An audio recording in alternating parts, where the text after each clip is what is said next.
श्री रामानंद संप्रदाय की पवित्र परंपरा में जगत गुरु श्री रामानंदाचार्य भगवान के शिष्य श्री स्वामी अनंतानंदाचार्य जी, अनंतानंदाचार्य जी के शिष्य श्री कृष्णदास पयहारी जी महाराज, श्री पयहारी जी के शिष्य श्री स्वामी भगवान दास जी महाराज, भगवान जी पंजाब द्वाराचार्य हुए। उनके शिष्य हुए श्री नारायण दास जी। गुरु शिष्य ऐसे हुए कि नारायण दास जी ने अपने गुरुदेव श्री भगवान दास जी के चित्त से अपने चित्त को ऐसा मिला दिया कि गुरु चेला का अलग अलग नाम नहीं चला, एक साथ नाम चला, श्री स्वामी भगवान नारायण जी महाराज। और उनका प्राचीन ऐतिहासिक चित्र भी ऐसा ही है, एक प्राण दो देह जैसा। गुरु और शिष्य का शरीर एक है, भेद जनाने के लिए तो बस दो मुंह अलग अलग बने हुए हैं, बस बाकी सब चार भुजाएं, दो शिष्य की दो गुरु के एक ही स्वरूप में और दो मुख।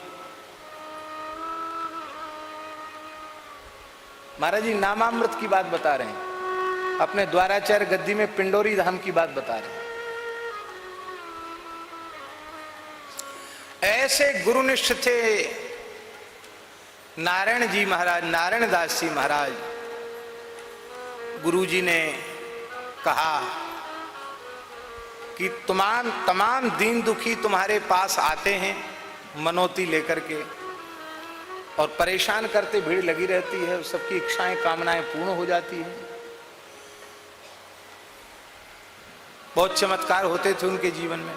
तो गुरुजी ने कहा ये ठीक नहीं है, भजन में बाधा के चमत्कार वो दिखाते नहीं थे, भगवान के नाम की महिमा से हो जाता था। तो उन्होंने कहे नारायण दास जी, हाँ गुरुदेव, बोले अब केवल और केवल राम नाम का अमृत पान करो और पूर्ण अंतर्मुख हो जाओ,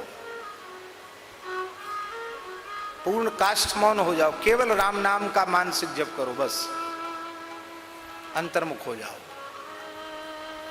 न किसी की ओर देखना, न किसी से बोलना, न किसी की सुनना, न किसी से कहना, जड़वत हो जाओ, भजन में लग जाओ। ये नहीं कहा उन्होंने कि गुरुजी आप ऐसा कह रहे हैं तो हम भूख लगेगी तो भोजन का इशारा नहीं करेंगे तो कैसे हो, कुछ नहीं। गुरुजी ने जो कहा ज्यों का त्यों मान लिया, हो गए वैसे ही हो गए, तत्काल हो गए वैसे ही, जड़वत हो गए। गुरुजी तो सिद्ध थे, वो अंतर्धान हो गए, चले गए आगे, और ये अब बैठकर पिंडोरी जहां वहां भजन करने लगे। जहांगीर बादशाह लाव लश्कर के सहित वहां से निकला, देखा कोई महात्मा बैठा है, हिंदू फकीर बैठा, राम भजन कर रहा है। तब बोले ये कोई जासूस हो सकता है, पूछो इसको कौन है, कहाँ का है, कैसा है, क्या है। हिलाया डुलाया, बोले नहीं। अरे बोले पक्का जासूस है, कुछ नहीं बोलता है, इसको गिरफ्तार कर लो। तो महाराज जी नारायण दास जी को गिरफ्तार कर लिया, लाहौर ले गए, जो वर्तमान में पाकिस्तान में। लाहौर ले जाकर के खूब कोशिश की कि ये कुछ बतावे, बोले कौन है, कहां से आया, वहां क्यों बैठा था। आपने बोला नहीं क्यों? गुरुजी ने कह दिया था केवल राम राम करना, बाकी काष्ठ मौन हो जाओ, कुछ बोलना सुनना नहीं।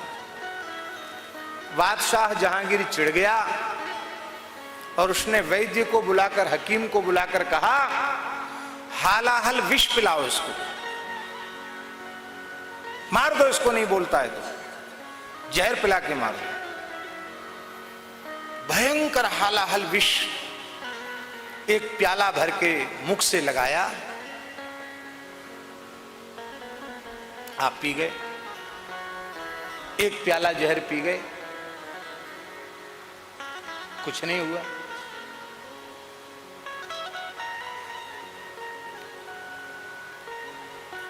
बादशाह की त्रोड़ी चिड़ी, और पिलाओ, फिर पिलाया। महाराज जी 5 प्याला भर भर के जहर पी गए। अब खाते पीते तो क्या होंगे, जब वो अंतर्मुख होके भजन ही करते, कुछ आ गया तो ले लिया, इतने में उनकी भिक्षा हो गई। कई दिन से खाया पिया नहीं था, पेट भर गया। अब वो बादशाह तो चिढ़ गया था, छठा प्याला और लाया, इसको भी पिलाओ। भर गया था गला, तृप्ति हो गई थी। मन में सोचते थे कि अब तो मन नहीं है, क्या पीना। तो श्री गुरुदेव भगवान प्रकट हो गए सामने। भगवान जी महाराज प्रकट हो गए। उन्होंने कहा, वो दिखाई पड़ा केवल उन्हीं को, नारायण दास जी को, दूसरे को नहीं दिखाई पड़ा। गुरुजी ने मुस्कुरा कर कहा, राम नामामृत की क्या महिमा है, ये सारे जगत के साधकों को दिखाने के लिए छठा प्याला भी पी जाओ।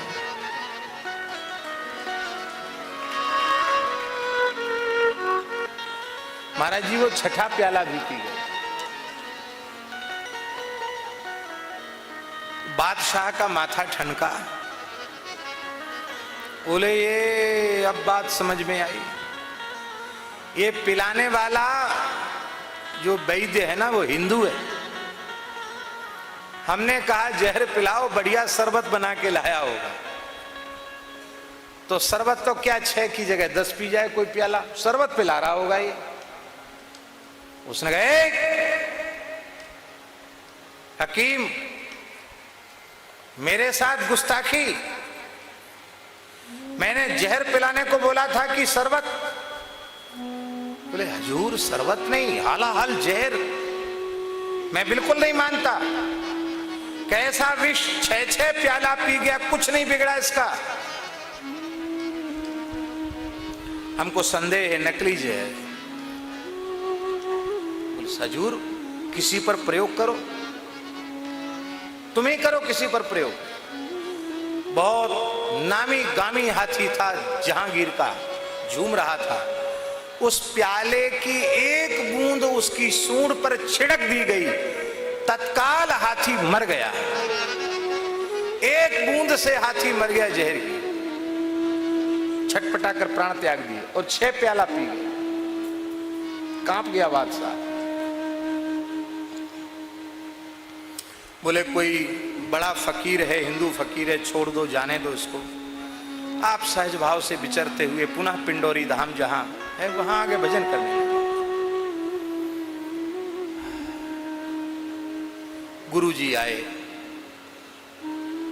प्रकट हुए, हृदय से लगाया। हरिनाम की महिमा को तुमने प्रत्यक्ष करके दिखाया। बेटा, मेरी इच्छा है कि अब तुम आसन पर विराजो, सब जीवों का हित करो,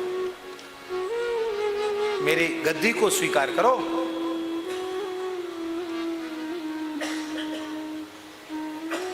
आपने प्रार्थना की, महाराज हमारे बड़े गुरु भाई बाबा श्री महेश दास जी हैं, उनको आसन पर बिठावें, मैं सेवा करूंगा।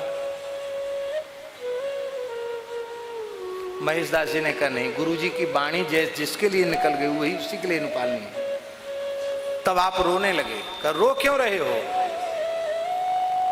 तब श्री नारायण दास जी ने कहा, ना जप कियो ना तप कियो, न लियो हरि को नाम, नारायण महंती गल पड़ी, पूर्व पाप परिणाम। ऐसा भजन करने वाले महात्मा रो रहे हैं। वो कहते, जप नहीं किया, तप नहीं किया, भगवान का एक नाम भी हम नहीं ले सके, तो महंती गले पड़ गई, ये कोई पूर्व का पाप उदित हो गया। महंत होंगे तो कुछ न कुछ प्रवृत्ति करनी पड़ेगी, भजन छूट जाएगा। बाबा महेश दास जी ने कहा, आप जैसे भजन कर रहे थे वैसे ही करें, मैं संपूर्ण सेवा का भार मैं स्वयं देखूंगा, आपके पास किसी को जाने नहीं दूंगा, सब समाधान मैं करूंगा, आप भजन करो।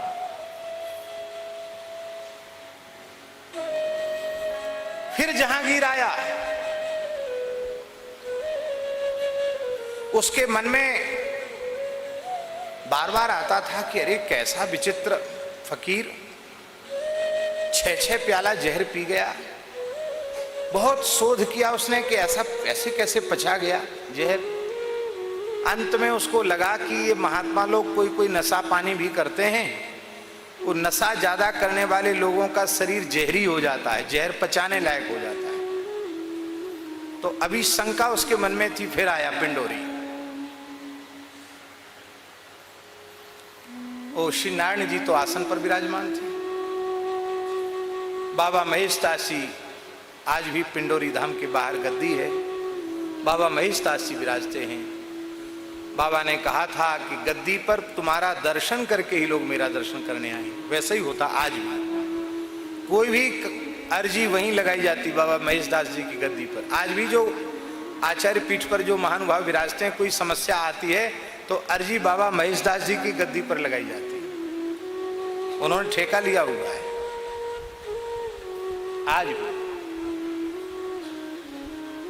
तो जहांगीर वहां आया,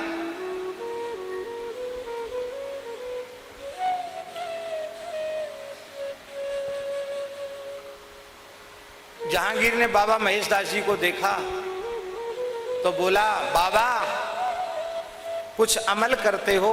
अमल जानते ना, नशा, अमल करते हो? बाबा बोले, हाँ अमल करते हैं। किस चीज का अमल करते हो? कौन सा अमल करते हो? तो उन्होंने कहा, श्री राम नाम का अमल करते हैं। इससे पक्की बात हो गई कि सच्चे साधु राम नाम का ही अमल करते हैं और कोई अमल नहीं करते, राम नाम का अमल करते हैं। बादशाह क्या समझे राम नाम का अमल क्या होता है? अच्छा ये अमल करता है, तो आज का तुम्हारा अमल पूरा हुआ? बोले हमारा तो हुआ, पूरा नहीं हुआ। वो समझ गए कि चमत्कार देखना चाहता है, ऐसे पिंड छोड़ेगा नहीं।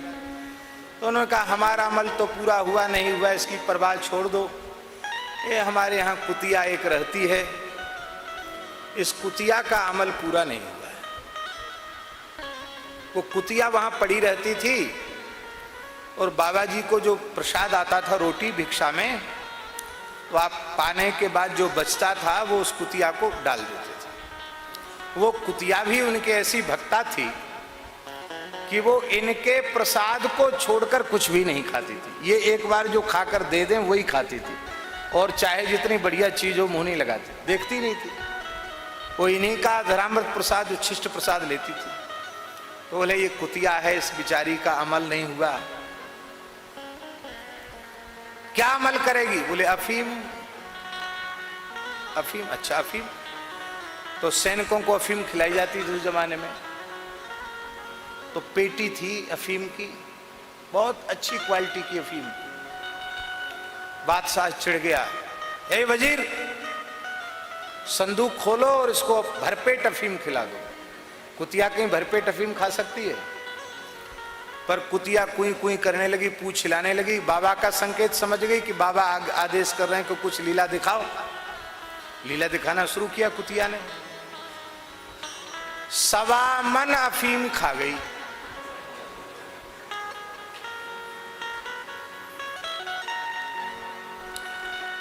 वो 20 किलो की, 20 शेर की कुतिया नहीं थी, 20-25 किलो वजन नहीं था उसके शरीर का, कुतिया का। और वो 1.25 मन अफीम खा गई। 1.25 मन कितना किलो हुआ है? 50 किलो हुआ, 60 किलो, 50 किलो। वो 25 किलो की स्वयं नहीं थी, 50 किलो अफीम खा गई। और खाने के बाद भी पूंछ हिला रही थी, कुई कुई कुई। तो बादशाह को बड़ा आश्चर्य हुआ कि ये तो मिठाई जैसे खाती चली जा रही है, इसका वजन इतना नहीं, अफीम जा कहां रही है? उसने कहा, बाबा पूज्य महाराज जी आए हैं, वो कुर्सी महाराज जी के लिए हम निवेदन कर रहे थे कि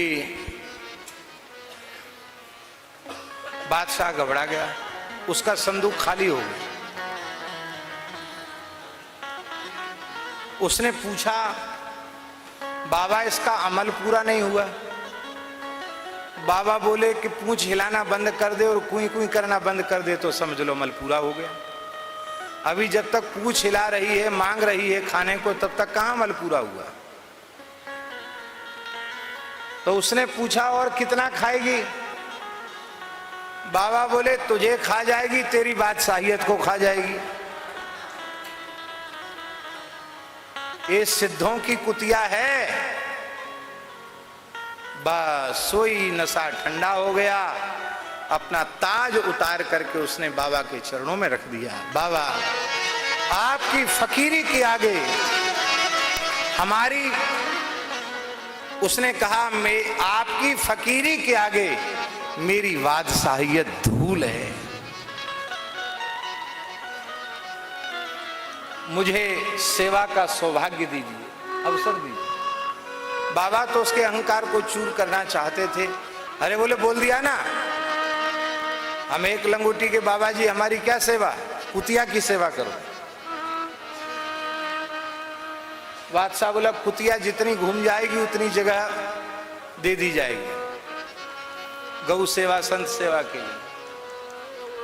तो कुतिया दौड़ना शुरू किया। कुतिया ने 70,000 एकड़ में दौड़ी, 70,000 एकड़।